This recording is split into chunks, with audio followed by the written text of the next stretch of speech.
and gentlemen, it is time for us to actually listen to the second speaker for this afternoon. She hails from the same school, and she will focus her arguments on the use of geothermal energy for our country. Ladies and gentlemen, please put your hands together for Ms. Putri Noratika.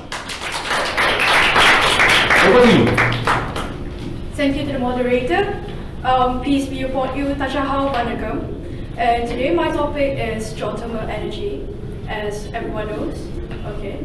So basically, when you hear the word geothermal, what pop up in your mind first? For me, myself, I would say volcano.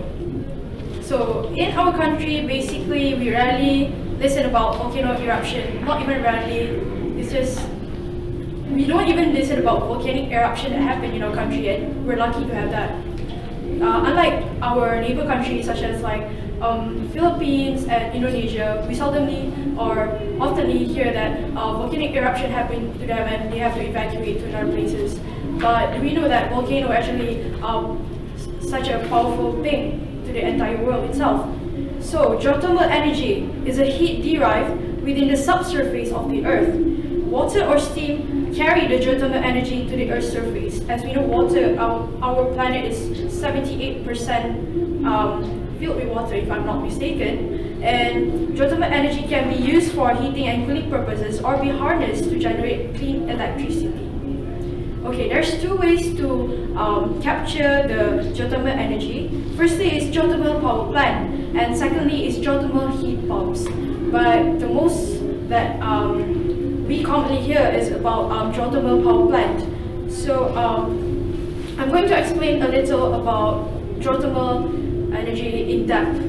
So the most active geothermal resources are usually found along major tectonic plate boundaries, where most volcanoes are located. One of the most active geothermal areas in the world is called the Ring of Fire, which encircles the Pacific Ocean. And as we know, we heard about volcanoes in other countries, but do we know that we also have volcanoes in our own countries? We have 4 volcanoes in Malaysia, which is Mount Mombalay, Mount Lasha, Mount Maria, and also Mount Magdalena, and all these are located in the Borneo island in Sabah. And the last eruption for all 4 volcanoes are during the Holocene period era, which is long, very, very long time ago. I think dinosaurs exist. Wait, maybe? I'm not sure. Okay. And as what I have researched online in the internet, I believe that we're supposed to build a geothermal power plant in Sabah, which was expected to be around a dead volcano in Mount Maria in Tawau. This project is developed by Tawau Green Technology Sdn Bhd with a drilling depth of 1,449 meters. And I will explain why they have to drill in that much depth. This is because wells are drilled 1 or 2 miles deep into the earth to pump steam or hot water to the surface. As I explained earlier, water or steam carry the geothermal energy to the earth's surface. So I will explain a little bit of how the flow goes for geothermal power plant. Firstly, it goes the flow of the geothermal energy system to work started from hot water is pumped from deep underground through well under high pressure, because they want to push the water from down there up. So when the water reaches the surface, the pressure is dropped, which causes the water to turn into steam. So here, the state of water evaporate into steam. After that, the steam spins a turbine, which is connected to a generator that produces electricity. So the steam actually goes through this turbine and spin it, and it goes to the generator. Next, the steam cools off in a cooling tower and condenses back to water. Lastly, the cooled water is pumped back into the earth to begin the process again. Okay, so most likely this source of power of geothermal energy is in areas that have lots of hot springs, geysers, or volcanic activity, because these are where the earth is particularly hot just below the surface. As we know, magma is located under down there. Okay, so why did I choose geothermal energy? Firstly, it is able to reduce the usage and wastage in cost. Might be the building of the power plant itself take a lot of cost, but it's just one time. It doesn't require a lot for us to compare to electric that we pay bill every single month, as we know. And also it is in line with the Sustainable Development Goals, which is number 11 and number 12. The first is 11 refers to sustainable cities and communities, and the number 12 is responsible consumption and production. Why I say Sustainable Development Goals? My teacher always tell me about Sustainable Development Goals everywhere that I go. She always remind me about how Sustainable Development Goals is very, very, very important in life, so that we can reach a sustainable, maintain stability of nature living. And we also can make contact with the Mother Nature and ritual, which is we use the speciality in this earth, not only for us, but also for the surroundings, for the animals, and we also prevent from more pollution to happen. And also, okay, as an example, a scenario of a factory. Time is up, yeah, Putri. Okay, in summary, I would say that I choose geothermal energy because it's one of the most efficient thing that I could think of, and it's good for everyone. Thank you for your thoughts, sharing your notes there, yeah, Ms. Putri. So now we have those two questions for you. The question from me is this. Now you mentioned about that we actually have volcanoes in our borders, yeah, over in Sabah.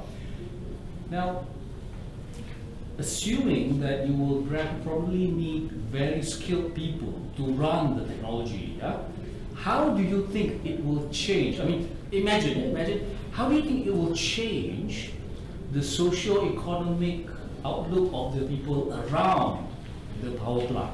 I mean, the money they make, technology they bring, the behaviors. How do you think that will change the area in Tawau, you said? Yeah. How do you think it will change Tawau?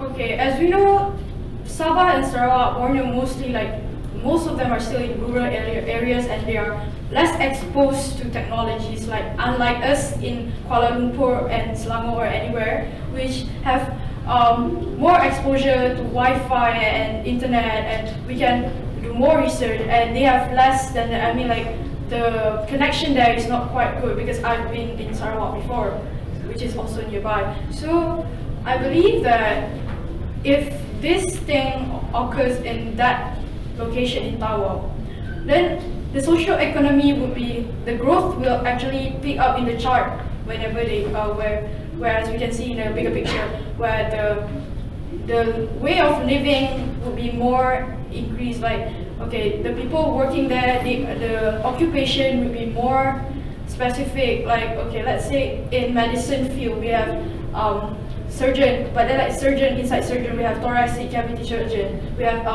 gynecologist, all that, and but then it will widen the context of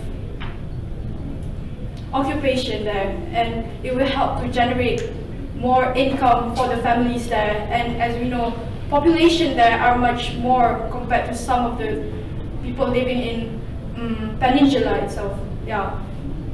So availability of energy will change the quality of life. Yes. Okay, thank you for that answer. Could we have the second question from the audience, please? Join me in the cool seat here.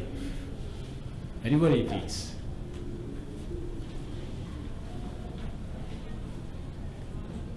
Could we have Ms. Puyi? Go. No. So a question on geothermal energy, please.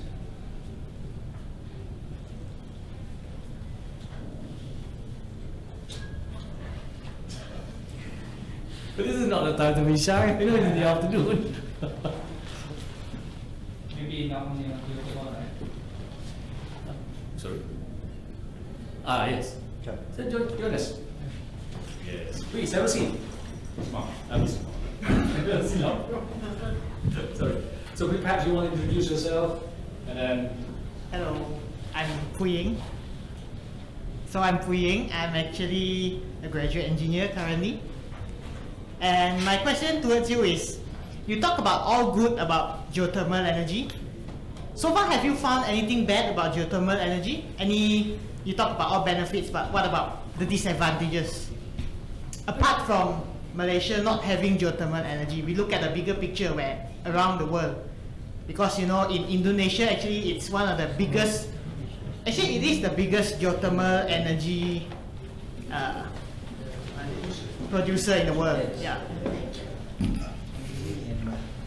Okay, so we all know it's common for everything in the world to have pros and cons itself, from the carbon footprint itself or anything. Okay, for me, I found something about the negativity of this geothermal energy is that earthquake might happen because of the surface of the air. It is ruptured by the drills to make the wells. So earthquake might happen. Maybe there's a lot of cracks on the earth's surface. You might change the plate. It might change the surroundings itself. It might also give impacts to the people living there. Maybe there will be radiation through the chemicals, and yeah. So how's that? Actually, that's one slight factor, but you went a bit too over. But never mind, it's alright. It's very good actually. Thank you very much. Okay, thank you very much. Thank you.